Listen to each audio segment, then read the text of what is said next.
จอ Z หรือว่าพวกจอตัวใหญ่ทางโทรศัพท์ข้อยรู้ช่วงพวกจอ Z ตัวนี้แต่บ่ค่อยอาจจะบีบแล้วค่อยสิเว้าว่าพวกเจ้าต้องบีบเอานำคนมีเงินพู้นพวกเจ้าจั่งใดคันคือพี่น้องอยู่บ้านเนาะคันคือบ่แม่นว่าเรื่องราวที่เราบีบเฮาเนาะเฮาต้องบ้านบีบคืนเอาเงินนำเลาหั้น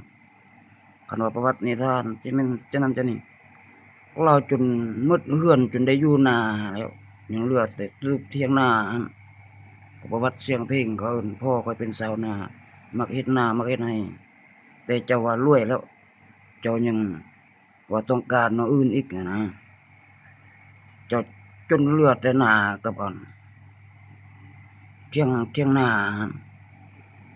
แล้วก็มีนิทานแบบนั้นสิบอกว่าเจ้ารวยจะต้องไปการค้าการขายจะต้องให้พี่ให้น้องเป็นผู้บ่มีเบิ่งแยงดูแล ก่อนเขาจะบีบเอาเงินคือว่าพี่น้องอยู่บ้านเนาะเขาฮู้บ่ได้ฮู้หยังเราเว้าหยังเราปรึกษาหยังบ่นั้นสิได้เงินเขาบีบเอาคนมีเงินเขาจึงรวยถ้าพวกเจ้าบีบเอาคนทุกข์พวกเจ้าก็ทุกข์พวกเจ้าทุกข์เด้พวกเจ้ามีคนทุกข์พวกเจ้าทุกข์พามือเป็นหลังมือก็ว่าเครียดสิ่งใดได้สิ่งนั้น